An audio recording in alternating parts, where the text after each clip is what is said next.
My name is Maximus Decimus Meridius. My name is Jeff. My name is Maximus Decimus Meridius. My name is Jeff. My name is Maximus Decimus Meridius. My name is Jeff. My name is Maximus Decimus Meridius. My name is Jeff. My name is Maximus Decimus Meridius. My name is Jeff. My name is Maximus Decimus Meridius. My name is Jeff. My name is Maximus Decimus Meridius. My name is Jeff. A long time ago, in a galaxy far, far away.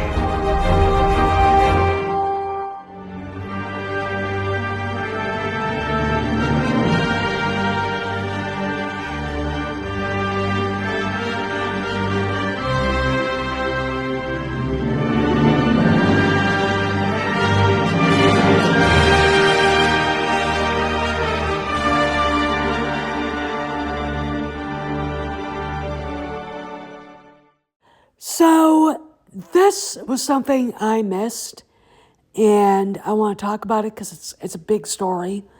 There's a video in this next part that I want you guys to watch. It is real. It is from the Walt Disney Imagineers, and it's in the parks. At the end of this month, you're going to see a character that I think has needed to be in the parks since they bought Star Wars. Okay. Cast member, from what I could tell, looks like Mark Hamill before he got hurt in the car accident. And I really, really, really am excited about this. So let's watch it.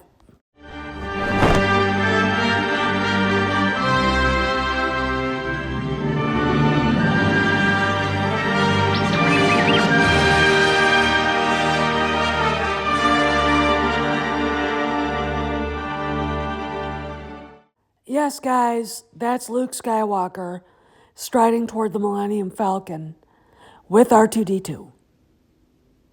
Luke is going to be in the parks. This is an official video from Disney, so you can't argue with me about what's going on.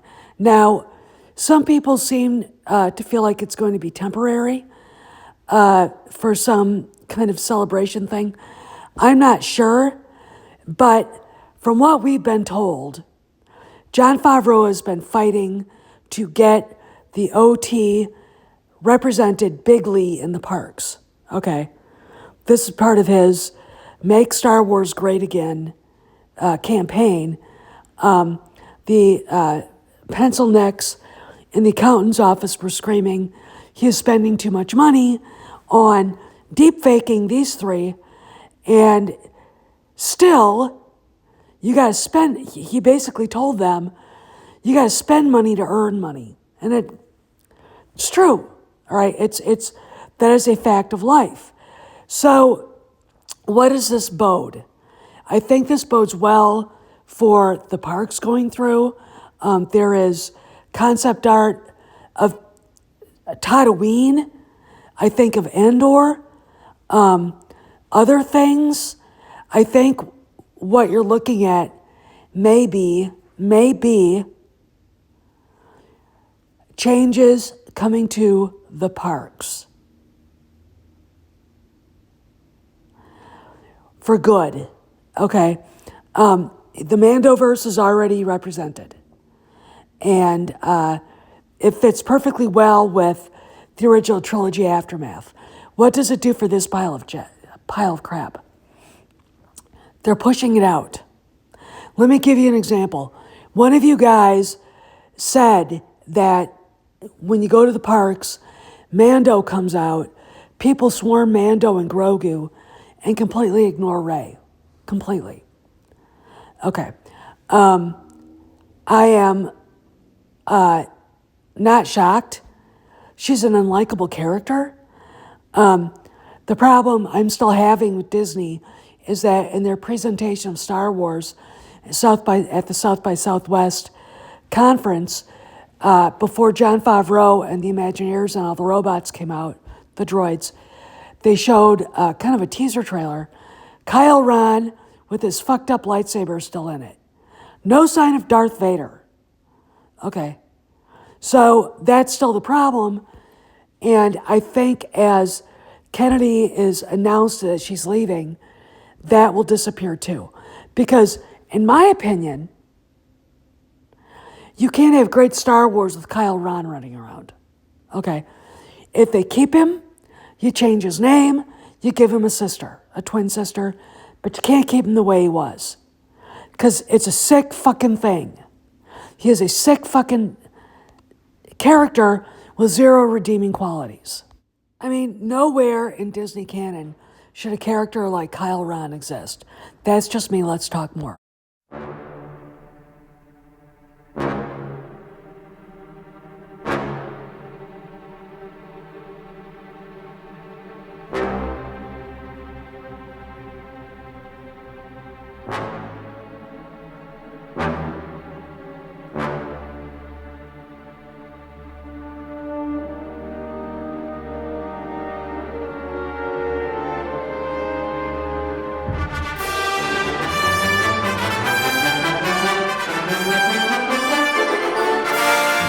So, what does this mean? Well, during the speech that Favreau was giving with the Imagineers, he kind of stepped into a moment.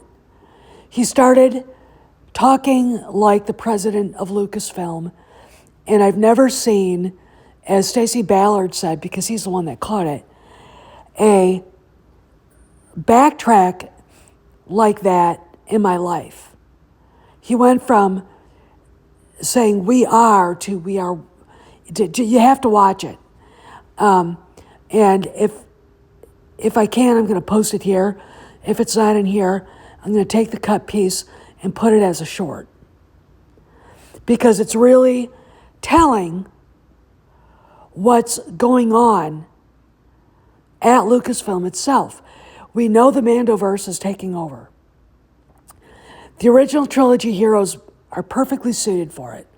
We have villains. We have this guy, and to be honest, I think the version of Moff Gideon that Bo-Katan was fighting was probably one of his clones, and he took off. And I'm going to tell you something. You have a pretty good plot point to explore an inter-imperial rivalry between Grand Admiral Thrawn and the witches and the cloners with Moff Gideon. And I don't think Thrawn is going to be very merciful in the end, and it's going to hurt the Imperial forces, this rivalry. That's my feeling.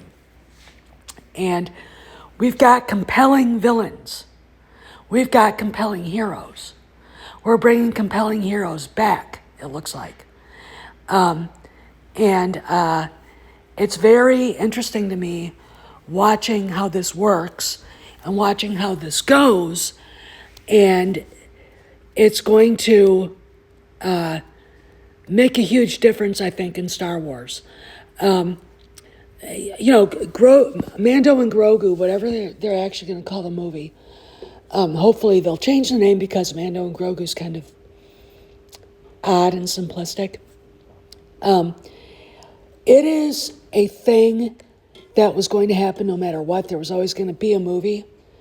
The fact that they decided to take the fourth season of Mandalorian and turn it into a movie, and again, for the people who want to act like they're making all kinds of movies, they're not. They're just making one. Mando and Grogu. Okay. Bob Iger sees the value in changing everything over. Okay.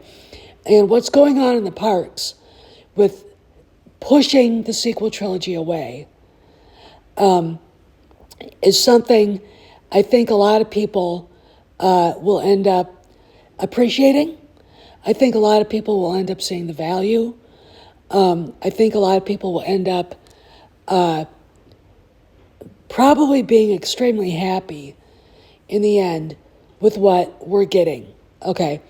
Again, the video with Jon Favreau basically acting like he's already the president of Lucasfilm and then going back into merely the director of Mando and Grogu says things have moved. What's going on in the parks says that things are moving and progressively away. The fact that I think they've shut everybody up about talking about Kennedy leaving is a huge indication that they don't want to say a word until it's official. Okay? Trust me, once it's official, a lot of people will be asking and making comments about why she was pushed out. Not soon enough for me. It should happen in 2018. Don't care if she's in the middle of making a trilogy. She didn't need to be there to finish it. Okay? All right? But I think, in my opinion, we're watching the changes going on at Lucasfilm, and a lot of people don't even see them because they're navel-gazing. And we're watching a lot of good things happen. Okay? And what we're getting here are indications of all of that through the little video of Luke walking up to the Falcon with R2-D2. Okay, that's a big thing, all right? That's monumental. Are we going to see Han, Leia, and Lando in the parks? I think we should. I think that's, something that's very important to keep the OT together. Okay, so I just wanted to put this out there. If the video of Favreau isn't on this, it'll be in a short, okay, because it's not very long. So this is Steph signing out. I'll see you around the galaxy.